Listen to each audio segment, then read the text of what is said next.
संध्या काल होते होते उस जंगल में प्रवेश किया जहां बहुत गर्म वायु चल रही थी। ज्येष्ठ आषाढ़ मास के संधिकाल का समय था।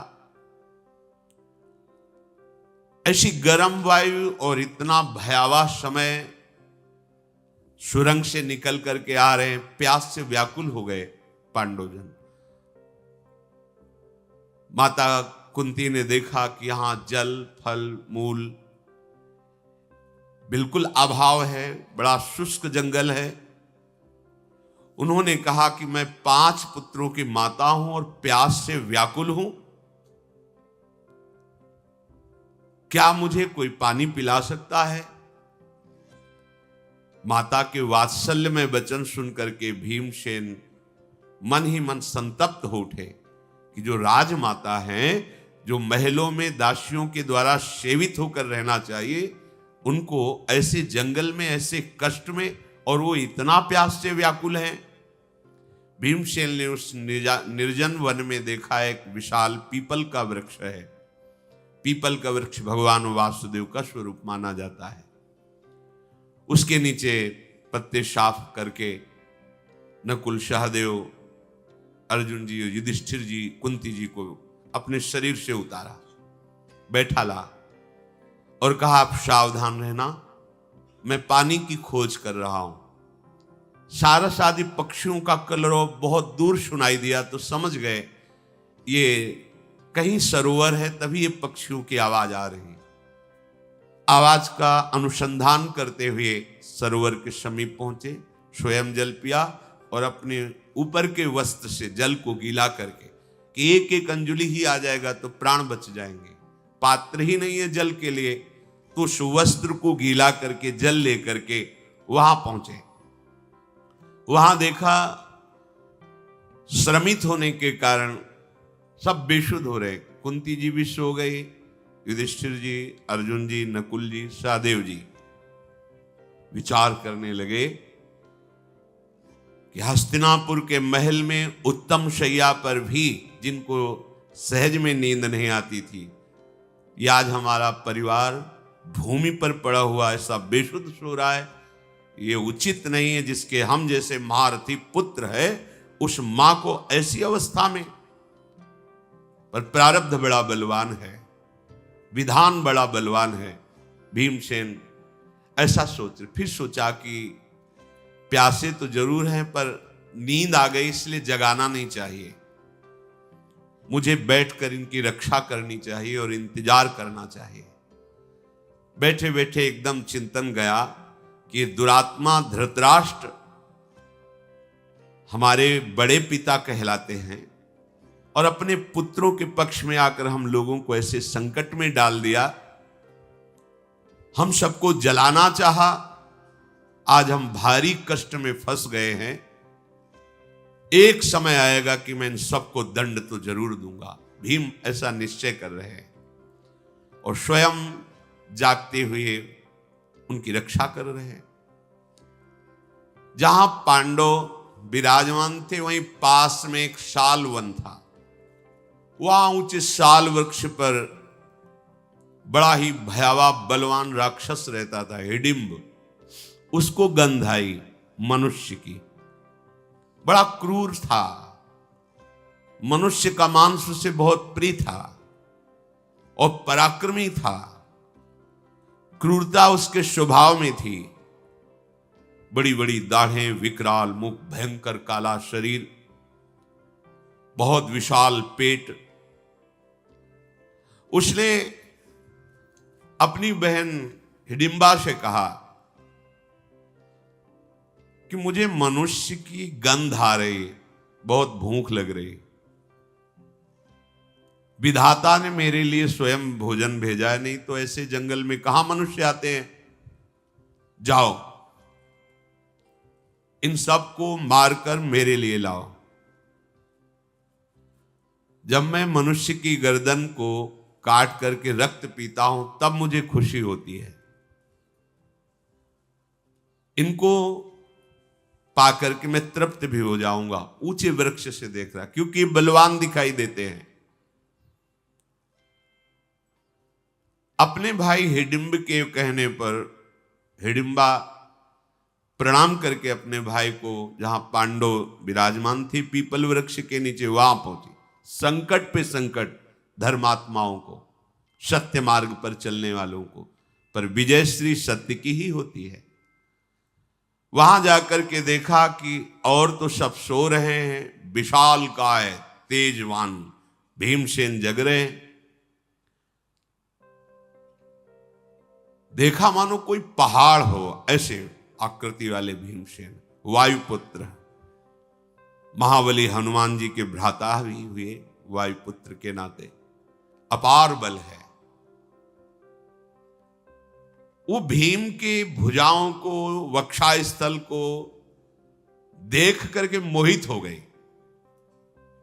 विचार किया कि भाई तो क्रूरता भरी आज्ञा करी कि इनको मार के ले आओ, अगर मैं इनको मारूंगी तो 2 घड़ी में सबको खा जाएंगे, और अगर मैं इनको प्रसन्न कर लूं तो जीवन भर इनके साथ रह सकती हूं। भगवान जिससे भक्त का मंगल होता है हर विधान वही कर देते। कई बार सत्संग में कहा है, तुम्हारे सामने तलवार आएगी, डरना मत, वो हार बन करके गले में पड़ जाएगी, वो तुम्हारे गले में खरोच भी नहीं पैदा कर पाएगी। प्रभु का यदि विधान है कि आ जाओ हमारे पास, तो किसी भी बहाने से शरीर छूटे जाना है। अगर प्रभु का विधान नहीं तो डरना मत। बड़े से बड़ा क्रूर आदमी भी आपके समीप आकर के वो प्रतिकूल चेष्टा करे तो भी वो अनुकूल होकर आपके पास आ जाएगी। हिडिंबा ने विचार किया कि भीमसेन के चरणों की सेवा मुझे करनी चाहिए, अर्थात मैं इनको पति रूप से प्राप्त कर लूं तो हमारा जीवन धन्य हो जाएगा। वो मायावी थी, आसुरी माया का उसे ज्ञान था। तत्काल उसने दिव्य सुंदर रूप धारण किया और महाबाहु भीमसेन के समीप जाकर के कहा, पुरुष रत्न आप कौन हैं, कहां से आए हैं, और ये देवताओं के समान सुंदर पुरुष जो सोए हुए हैं ये कौन है, और ये जो वयोवृद्धा ये कौन आपकी लगती है? आप निशंक होकर उत्तर दीजिए। मैं हिडिंबा नाम की राक्षसी हूं, मेरा भाई बड़े ही दुष्ट स्वभाव का है और तुम्हारा वो मांस खाने के लिए लालायित है, मुझे मारने के लिए भेजा है। आपका तेज बल और भुजाएं देखकर मैं आपको अपने पति के रूप में वरण कर लिया है। महाबाहो, तुम चिंता मत करो, जितना मेरे भाई में बल है उससे अधिक मेरे में बल है। मैं भाई से अधिक माया का ज्ञान रखती हूं, आसुरी माया का, इसलिए हम उसको परास्त करके तुम्हारी रक्षा कर लेंगी यदि आप हमें स्वीकार करें तो। मैं आपका भला चाहती हूं, अगर आपने ठुकरा दिया तो आपके भी प्राण जाएंगे और मेरे भी प्राण जाएंगे, क्योंकि मैंने निश्चय किया है कि जीऊंगी तो आपको पति के रूप में वरण करके, अन्यथा प्राण त्याग दूंगी। भीमसेन बोले कि राक्षसी, तुझे ऐसी बात नहीं कहनी चाहिए। मेरे ज्येष्ठ भ्राता युधिष्ठिर जी मेरे गुरु के समान हैं, जब तक वो पत्नी को स्वीकार नहीं करते तब तक मैं कैसे स्वीकार कर सकता हूं? मैं परिवेत्ता नहीं बनना चाहता।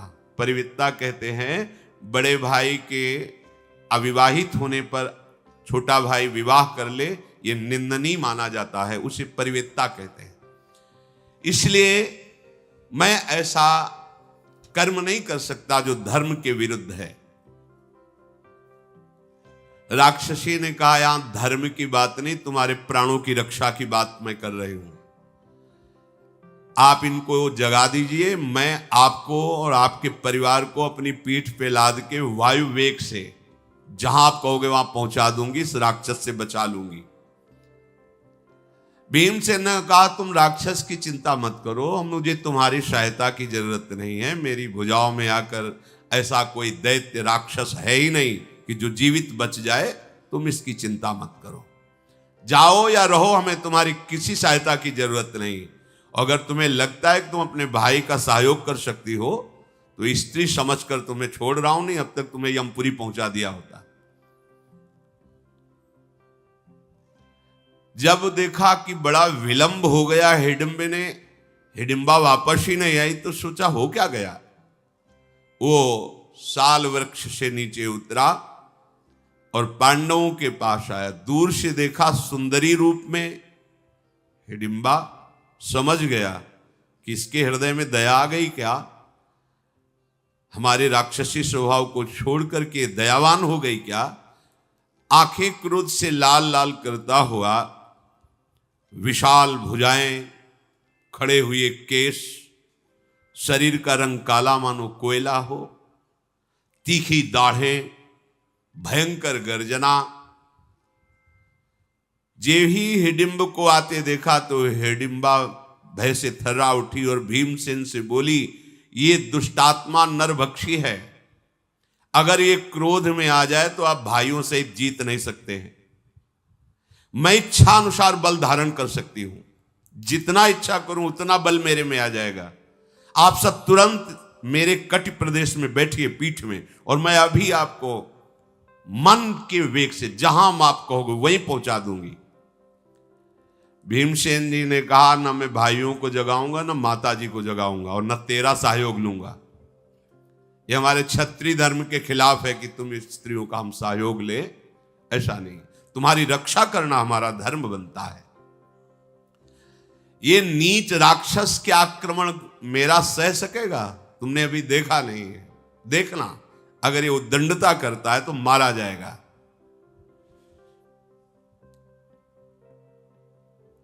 हिडिंबा ने कहा कि मुझे तो आप देवताओं के समान बड़े कोमल दिखाई दे रहे हैं, तुम मनुष्य हो, जानते नहीं राक्षसों के प्रभाव को, मैं जानती हूं। नरभक्षी राक्षस हिडिंब क्रोध में भरकर दोनों की बातें सुन रहा था। अपनी बहन पर दृष्टि डाल के उसने कहा, धोखा, मेरे साथ धोखा। ये मनोहर रूप धारण करके तुम उस मनुष्य को चाहने लगी हो। पहले तुझे मारूंगा, फिर इनको मारूंगा। बड़ा उसका क्रोध बढ़ा।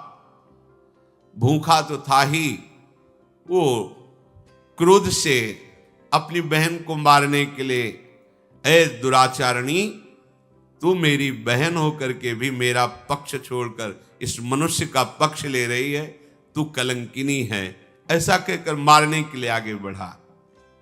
योद्धाओं में श्रेष्ठ भीमसेन ने अपनी भुजा से उसे रोक लिया। भीमसेन महान बलशाली है, छाती से उसको लगाया, अपनी भुजाओं में बांध करके और बहुत दूर घसीट करके ले गए, क्योंकि वहां कुछ करेंगे तो जग जाएंगे पांडवजन। अरे दुष्टात्मन, तू स्त्री शरीर को मारना चाहता है? भीम ने कहा, तुझे आज तक मनुष्य मिले होंगे, लेकिन हम जैसे नहीं मिले होंगे। राक्षस कुलांगार, तू इस वन में आने वाले वनवासी ऋषि मुनियों को मार करके खाने की शक्ति रखता है। जितनी ताकत हो तेरे में लगा के देख ले, मेरी भुजाओं के बंधन से छूट जा। भारी गर्जना वो राक्षस करने लगा। ऐसी गर्जना में पांडव जग गए, माता कुंती जग गई, और वो देव स्वरूप धारण किए हुए हिडिंबा भी वहां खड़ी थी। लाख उपाय किया, लेकिन वो भुजाओं से नहीं छूट पाया। भीमसेन ने पकड़कर उसे ऐसे पटका कि 32 हाथ दूर घसीटता हुआ चला गया। फिर भीमसेन गर्जना करके उसकी पीठ पर प्रहार किया घूंसे से। महाबली भीमसेन का प्रहार उसके लिए असहनीय हो गया। फिर भी वो हिम्मत करके गुथा जैसे दो बलवान गजराज भिड़ गए हो, ऐसे भीमसेन और वो असुर। पांडवजन जाग गए। माता कुंती ने पूछा हिडिंबा से, तू कौन है? सुंदर रूप वाली यहां मेरे पास कैसे खड़ी है? और ये क्या हो रहा है? किससे युद्ध हो रहा है? कुंती जी के इस प्रकार पूछने पर हिडिंबा बोली, मैं कोई देवी नहीं हूं, मैं एक राक्षसी हूं, मेरा नाम हिडिंबा है, मेरे भाई हिडिंब ने तुम लोगों को मारने के लिए भेजा था, पर मैं आपके उस पुत्र को जो युद्ध कर रहा देख करके मोहित हो गई और उससे पति रूप में वरण कर लिया है। आपका ये महाबली पुत्र जिससे लड़ रहा है वो मेरा भाई हिडिंब है, पर मुझे ऐसा लग नहीं रहा कि वो जीत पाएगा। कुंती जी ने कहा तुम्हें पता नहीं है कि भीम कितने बलशाली हैं। देखो अभी देखो, परिणाम अभी देख लेना। प्रचंड बलशाली भीमसेन ने उसे उठाया, उस भयंकर राक्षस को पटक करके उसकी छाती पे घुटने रखे और गर्दन को तोड़ दिया और पीछे की तरफ पलटा के इसे पैरों में लगा दिया, ऐसे उल्टा, अर्थात उसकी कमर टूट गई, उसकी गर्दन टूट गई। अर्जुन जी धनुष पर बाण चढ़ाए हुए बिल्कुल खड़े थे कि यदि कहीं ऐसा होता है तो मेरे द्वारा ये मारा जाएगा, पर ये देख करके कि भीमसेन के द्वारा ही मारा गया, पांडवजन हर्षित हुए और भीमसेन की प्रशंसा की। अब उस राक्षसी ने कुंती जी से कहा कि सुनो, मैंने वरण किया है तुम्हारे पुत्र को, तो हमें आदेश करो, मैं इच्छा अनुसार इनको जहां चाहूं वहां ले जा सकती हूं। मैं मोहिनी माया को अच्छी तरह से जानती हूं, जिस मार्ग पे जैसे चलना होता है मेरी वैसी ही गति होती है। बहुत दूर की बात, भूत की बात, भविष्य की बात, वर्तमान की बात, तीनों कालों का मुझे ज्ञान है। मैं हाथ जोड़ के कहती हूं कि मैंने आपके पुत्र को पति रूप में वरण किया है। कुंती माता ने युधिष्ठिर जी से कहा, तुम धर्म के विषय को जानते हो, तुम्हारा क्या निर्णय है? ये कह रही कि भीमसेन को पति रूप में मैंने वरण किया है, क्या तुम्हारा आदेश है? हिडिंबा ने कहा, पहले मेरी और बात सुन लीजिए, आजीवन मैं तुम्हारी दासी रहूंगी, जहां स्मरण जप करोगे मैं उपस्थित हो जाऊंगी, कोई ऐसा स्थान नहीं जहां मैं जा न सकूं, आपको ले न जा सकूं। यातधानी माया, निशाचरी माया, सब मायाओं का मुझे ज्ञान है। मैं कोई साधारण राक्षसी नहीं हूं, मेरा नाम सालकंठकटी है, मैं दिव्य हूं, यहां इस रूप में रहती थी। मेरी कांति देवताओं से भी बढ़कर है, मेरी सामर्थ्य देवताओं से भी बढ़कर के है, और मेरे संयोग से जो पुत्र होगा वो त्रिभुवन में महाबली होगा, तुम्हारे बहुत काम आएगा। इसलिए मैं प्रार्थना करती हूं कि कहीं तुम मेरी बात को अस्वीकार मत कर देना। भूत भविष्य वर्तमान सब घटनाओं को मैं प्रत्यक्ष की तरह देखती हूं। अगर मेरी बात स्वीकार करते हो तो मैं आगे का मार्ग बताती हूं। आगे एक सरोवर है, उसका जल ऐसा है पी लेने पर तुम्हें भूख, थकान ये परेशान नहीं करेगी। जो ही आप उस सरोवर में जल पीकर आगे बढ़ेंगे, भगवान व्यास देव जी का मिलन होगा। ये मैं सब देख रही हूं। देखो, ये सिद्धियां तो राक्षसों में भी होती हैं। हमारे मन में क्या चल रहा है, आगे क्या? सबसे बड़ी सिद्धि है भगवान का प्रेम प्राप्त कर लेना। ये दुर्लभ बात होती है। संसार के अस्तित्व को मिटाकर एकमात्र सच्चिदानंद भगवान का साक्षात्कार कर लेना, ये दुर्लभ बात होती है। अपने लोग छोटी छोटी बातों में क्या ऐसी बातें तो राक्षसियां देख रही हैं। मैं यहां से देख रही हूं, आगे सरोवर है, वाह उसका जल ऐसा है, भगवान व्यास देव जी तुम्हें मिलेंगे। सब बातें भूत भविष्य वर्तमान की, अंतर्ध्यान हो जाना, दूर देश तक पहुंचा देना, ये सब जो योग की सिद्धियां तो प्राप्त है उस मायावी राक्षसी को। ये कोई चमत्कार नहीं, चमत्कार है राधा राधा राधा। आंखों से अश्रु बह रहे, रोमांच हो रहा है, और श्यामा श्याम की याद में तुम विकल हो रहे हो, ये सबसे बड़ा चमत्कार। अनंत जन्मों के मलिन अंतःकरण ने अगर एक बार भी राधा बोलने की इच्छा कर ली, यह चमत्कार हो गया। ये चमत्कार अविनाशी है। ये छोटी मोटी बातें अपने लोग बहुत छोटी स्थिति के हैं, जरा सी बात के लिए सोचते कोई हमारा दुख हटा देगा। जब हमारे मन की बात जान गई तो हटा। 24 घंटे तुम अपने मन की बात जानते हो, तुम नहीं जानते अपने मन की बात। क्या खास बात हो गई? 5 भौतिक पर्दा लगा हुआ शरीरों में, एक ही मन सृष्टि में है, वो अंश रूप से सब जगह विभाजित होकर चल रहा है। उसमें तदात्म हो जाओ, पूरी सृष्टि के मन की बात जान लोगे, क्या हो जाएगा? इससे हो क्या जाएगा? मन की बात जान लेने से कुछ हो जाएगा क्या? क्या होना है? मन को सावई मना कृष्ण पदारविंदयो। अब बात बनी, आपके मन को बलात् अपने भजन के प्रभाव से घसीटकर प्रियालाल में लगा दे। ये चमत्कार है। अनंत जन्मों की बिगड़ी बनती है प्रभु के चरणों में चित्त जोड़ने से। नहीं ये छोटी मोटी मायाओं की सिद्धियां जो राक्षसों के अंतर। देखो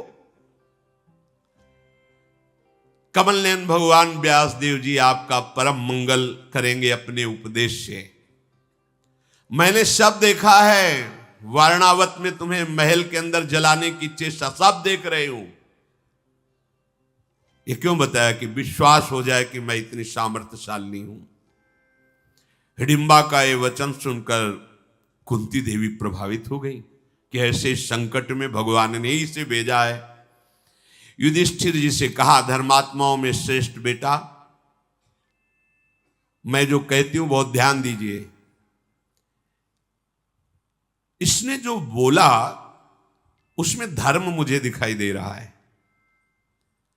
यदि इसकी हार्दिक भावना भीमसेन को पति रूप में प्राप्त करने की तो कोई दूषित नहीं है। युधिष्ठिर जी ने कहा कि हिडिंबा तुम जैसा कह रही हो ठीक है, परंतु मैं जो बात कहूं उसे सत्य में स्थिर होकर स्वीकार करना। भीमसेन स्नान करके नित्य कर्म करके मांगलिक वेशभूषा धारण करेंगे हमारे पास। इसके बाद तुम ले जाओगी और संध्या काल होते होते यहीं छोड़ जाओगी। इतना हम समय तब तक देंगे जब तक तुम्हें गर्भ नहीं धारण होगा। गर्भ धारण होने के बाद बस तुम दूर हो जाओगी।